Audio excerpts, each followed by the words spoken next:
Olá, amigos. Aqui é Alexandre Carvalho. Hoje é já estamos na madrugada, até do dia 19 de novembro de 1922. E esta foi uma semana que se encerra hoje, que teve uma série de acontecimentos, né? Não vamos aqui perder tempo em comentar o o evento de que ministros do STF foram participar, bancados, né, em absolutamente tudo, até o jantar, por entidades, né, que vinculam muito ao Dória, mas que na realidade a gente sabe que tem gente muito mais poderosa do que o Dória por trás disso. E nesse grande evento, né, em que mudaram inclusive o nome, que estava previsto antes das eleições, e cujo título falava que era com um encontro com um novo governo, e como é que ele sabia de antes das eleições que ia ter um novo governo. Então tudo isso são mancadas que a esquerda dá para nossa a felicidade, nossa alegria, porque nós vamos recebendo vários sinais de como eles vêm atuando e se perdendo dentro das próprias atuações, que são mentiras, né? E a gente sabe que a mentira tem perna curta. Mesmo quando ela é repetida várias vezes, ela não deixa nunca de ser mentira para se tornar verdade. Então nós tivemos aquele brilhante, né, pronunciamento do ministro Luiz Carlos Barroso, se dirigindo à senhora, dizendo perdeu o mané, nos chamando de manés e tendo uma postura que inclusive fere a ética da magistratura. Porque vocês sabem que esses juízes, eles antes de tomarem posse, em diversos níveis da hierarquia da magistratura, eles são cientes de que tem que ter uma postura adequada com o cargo que recebem. Principalmente o caso deles que foi recebido, não foi merecido. Então, a semana começou, né, com esse fantástico, fantástica resposta do ministro, e que foi repetida várias vezes depois por um senador da República. Tudo bem que, da mesma forma que o ministro não tem categoria intelectual para ser o ministro do Supremo Tribunal Federal, e nós sabemos disso, muito menos esse senador tem categoria também intelectual para ser um senador da República. Né? Anos atrás, o senador era um cargo respeitado. Hoje, cabe para qualquer gazela saltitante se tornar senador, infelizmente. Né? A que ponto chegou o baixíssimo nível da política brasileira? Mas isso tende a mudar. Então, foram fatos que ocorreram durante essa semana que nos chamaram a atenção e que nos chocaram pelo nível, por repetir uma frase usada por marginais, o que para nós não é surpresa que essas pessoas tenham utilizado os mesmos termos, já que eles são, na realidade, marginais que atentam contra o Brasil o tempo inteiro, tá? Então teve esses dois fatos. Teve outro, né, que envolve um ministro, né, o manda-chuva do Brasil, em que a Bia Kicis, inclusive, coloca no YouTube dela alguma coisa que esse Xandão é um psicopata. Ele realmente tem comportamentos de um psicopata, como o Lula tem, tá? O Lula é um psicopata. Por menos que a gente desejasse, ele é. E está estampado em tudo que ele faz, como faz, etc. O Xandão é outro. Só que o Xandão, ele tem costas quentes. Tem alguém por trás dele, dando corda, incentivando, e eu acho que ele deu um verdadeiro tiro no pé. Ele se empolgou com esse poder que vem sendo dado a ele e atirou contra os caminhoneiros. E eu acho que ele fez uma grande bobagem. Ele atacou empresas de nível nacional enormes e atacou ao caminhoneiro propriamente dito, com multas exorbitantes, coisas que esses caras jamais pagarão, e que eu no lugar deles não pagaria, porque acho que tem que ter um recurso, porque isso é uma arbitrariedade. Então nós temos hoje um STF formado por juízes que nunca foram juízes.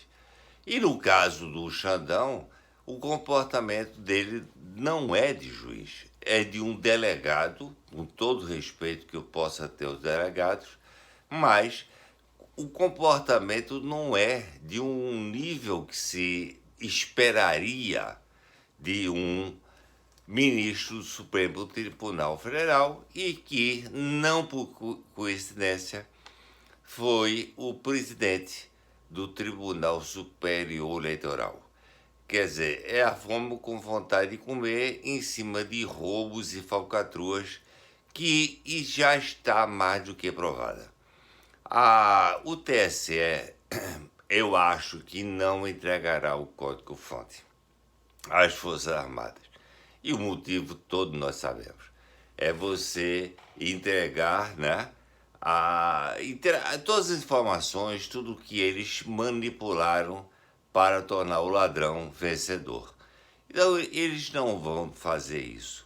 E nós vamos ter que ter das Forças Armadas uma reação, que isso é um desrespeito. Isso é uma desconsideração.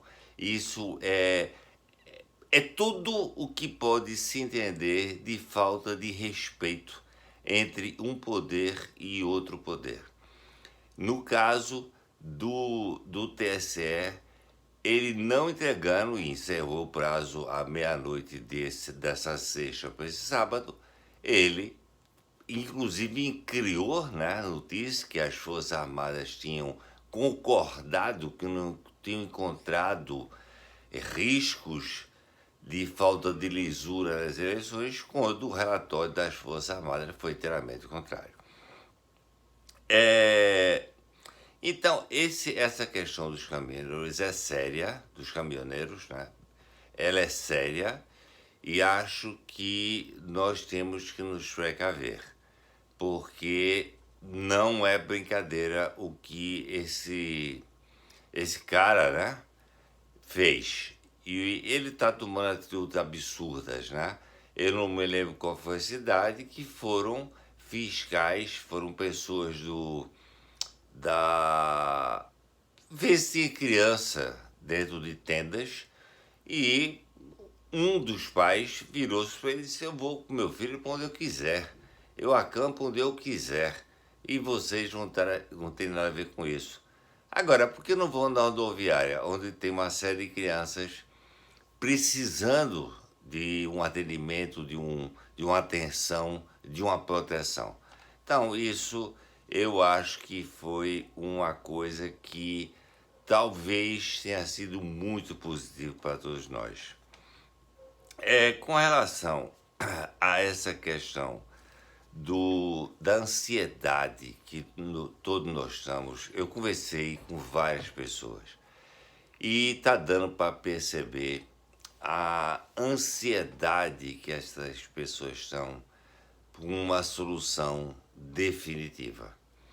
Eu entendo perfeitamente, e já disse mais de uma vez aqui, não seria talvez a reação que com certeza a emoção estaria, né, me envolvendo, mas a gente tem que ter muita calma, tem que ter muita paciência. Não se pode agir com emoção. Tem que se ter muita razão em tudo que está sendo feito. Gente, esses locamentos que o Exército está fazendo e que já foi inclusive pedido nas redes para que não filmem, para que não passe a informação para o bandido, né? Porque nós estamos tendo vários infiltrados nas nossas manifestações, nos nossos grupos, etc. Então, muito cuidado. Mas a gente tem que olhar a movimentação que o Exército está fazendo. Esse custo de gêneros alimentícios, de água, de remédio, de hospitais de campanha estão sendo construídos em alguns lugares do Brasil, combustível, tá? Para todos os alojamentos está sendo em vão? É claro que não. Só que a coisa está sendo feita com muito carinho, atenção, cuidado. Porque existe um risco sério para nós brasileiros do bem que estamos aqui. Então, as Forças Armadas têm que tomar cuidado disso tudo. Qual é o nosso papel? O nosso papel único é de estar nas frentes dos quartéis. Não saiamos da frente dos quartéis. Essa semana, mais precisamente no feriado, alguém chegou no meu ouvido e disse que estava vendo algo em Brasília e que provavelmente nos solicitariam para sair dos quartéis porque algo iria acontecer. Eu guardei aquilo comigo, tá? Eu não, inclusive, tive vontade, um momento qualquer, de pegar o microfone e falar. Estão falando algumas coisas por aí e tal, mas ainda bem que eu não falei. A atenção tem que ser dada a tudo que se ouve, ao que chega até nós. Isso é uma pessoa que eu conheço, uma pessoa que jamais inventaria um fake. Mas com certeza alguém disse para ele e ele se preocupou em nos passar. Não demos atenção a esse tipo de coisa. Nosso lugar é estar na frente dos quartéis. Já usaram de N estratégias, eu estou falando do lado da esquerda, para nos tirar desses lugares. Não saímos. É nossa única esperança, é uma atuação das Forças Armadas. E precisamos confiar neles. São pessoas que estão do nosso lado, que estão com o presidente e sabem o risco que está correndo esse país. Ponto. Então, estejamos na frente dos quartéis. A gente entende que durante a semana é difícil para algumas pessoas, trabalham, têm seus compromissos, mas tem outros que podem estar lá. Então, fiquem lá. E as pessoas que têm esses impedimentos durante a semana, compareçam no fim de semana. Hoje é o Dia da Bandeira. Nós todos temos muito orgulho de nossa bandeira. É linda, né? E como ela nos representa. Então, vamos para a frente dos quartéis e estejamos lá, exigindo o que nos cabe, mostrando a força do povo brasileiro, a fé, a esperança e a certeza de que algo será feito para o bem do Brasil. Nós vamos ter a Copa do Mundo também aí. Vocês devem ter ideia do investimento que a Globo Lixo fez. Todos os canais ligados a ela estão voltados para a Copa. Mas nós estamos mostrando ao mundo que já fomos até uma época o país do futebol, mas que hoje a grande população desse país está preocupada com o mesmo, com o próprio país, com a nossa situação. Então a gente não está preocupado com a Copa do Mundo, tá? E, se for necessário estarmos na frente dos quartéis na hora do jogo do Brasil, nós estaremos lá, porque pouco interessa o resultado de um jogo de futebol que vai se repetir a cada 4 anos. Agora, o futuro desse país, do Brasil, ele nos cabe e nos interessa, porque se nós desistirmos ou não dermos a força que precisamos dar, nós corremos o risco de não ter só 4 anos. Temos muitos anos de muito sofrimento, muita miséria, muita pobreza, muita perseguição, muito atos ditatoriais como os que vimos enfrentando. Então, mantenhamos. Meu recado final é isso. Estejamos na frente dos quartéis, exigindo o que nos cabe, usando o nosso direito e sempre com a forma que estamos fazendo, pacífica, ordeira, respeitosa, porque esse é nosso jeito de atuar. Ok, gente, a gente se encontra daqui a pouco. Dia da Bandeira, salve a bandeira do Brasil e salve a todos nós. Obrigado a todos pela atenção e um fortíssimo abraço.